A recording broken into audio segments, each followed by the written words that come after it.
Samajwadi party के राष्ट्रीय सचिव मेरे साथ बात करने के लिए मौजूद हैं। सर, यूपी में उपचुनाव होने हैं, लगातार आप हर जनपद में जा रहे हैं। मुरादाबाद की कुंदरकी में उपचुनाव है, क्या कुछ रणनीति है पार्टी की?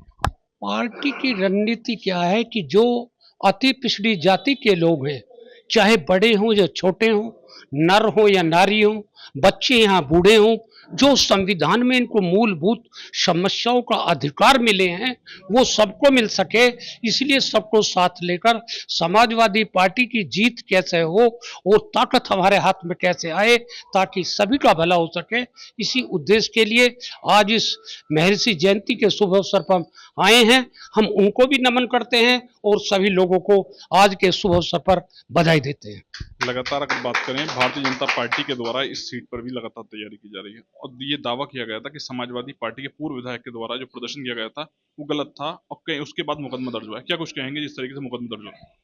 देखिए, जहां तक यहाँ की बात है मुकदमा दर्ज होने की, इसके बारे में सिर्फ मैं इतना कहना चाहता हूं कि ज्यादा झूठ और ज्यादा अति और ज्यादा अत्याचार ज्यादा दिन नहीं चलता।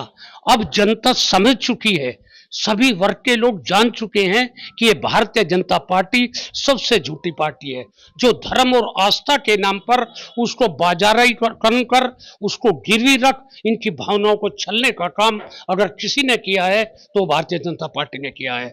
इसलिए जो 10 विधानसभा उपचुनाव सीटें हैं उसमें हम लगभग 7 सीट जीतने का हम दावा करते हैं और जीत कर आएंगे। कांग्रेस को कितनी सीटें जाएंगी गठबंधन? ये बात है माननीय अखिलेश जी की।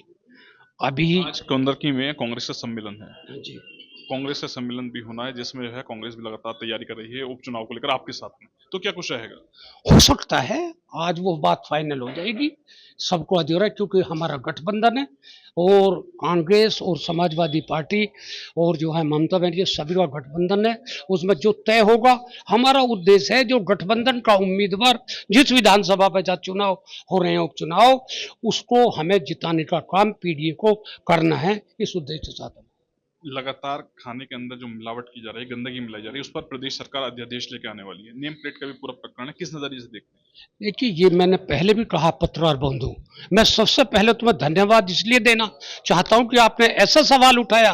ये भारतीय जनता पार्टी ये नहीं, ये जितने भी अतीत में झांक कर अगर आप देखेंगे तो आपको महसूस होगा कि भारतीय जनता पार्टी सबसे झूठी और मक्कार शब्द इस्तेमाल में करना चाहता हूं उन्होंने ये किया है। चाहे चुनाव पहले कोई हुआ हो और जैसे अब चुनाव गन्ना समिति के चुनाव है, क्या दुर्दशा इन लोगों ने की है कि ताले लगा दिए गए, उनको टिकट जो मिलना था वो नहीं दिया गया समय का, और पुलिस मूक दर्शक बनकर, मैं वो शब्द बोलना नहीं चाहता, जलेबी की रखवाली कुतिया।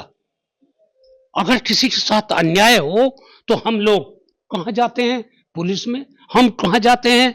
माननीय न्यायालय में। लेकिन दोनों ही किसी न किसी रूप से भारतीय जनता पार्टी के उस छलावे में काम कर रही है, उनके इशारे पर काम कर रही है और संविधान को नष्ट करने में। अभी मोहन भागवत जी ने क्या कहा, मैं ज्यादा, आप अच्छी तरह सब जानते हैं कि ये जितना आरएसएस है, विश्व हिंदू परिषद है, चाहे बजरंग दल है या केसरिया वाहिनी है, ये जितने भी ये सामाजिक संगठन हैं, ये धर्म और आस्था के नाम पर हमारे हक और अधिकार को छीनने का काम कर रहे हैं। आज मैं पुनः महर्षि वाल्मीकि जयंती पर, जो एक ऐसे महान पुरुष थे, महान पुरुष जिन्होंने एक महाकाव्य रामायण को लिखा, आज हमें मौका मिला है उनकी जयंती पर इस वर्ष जो आज की तारीख में हम उनके बीच में उन्हें नमन करते हैं और आपका बहुत बहुत। कुंदरकी अगर उपचुनाव की बात करें, कुंदरकी उपचुनाव में कब तक प्रत्याशी घोषणा होगी? सब राष्ट्रीय अध्यक्ष ने आपको भेजा है, मुरादाबाद में है, क्या कुछ? जहां तक मेरे निजी विचार हैं, कल शाम तक या परसों तक ये घोषणा हो जाएगी। वैसे हमारे राष्ट्रीय अध्यक्ष माननीय अखिलेश यादव जी जैसा करेंगे, गठबंधन जैसे तय करेगा, हम उसका आदर करेंगे।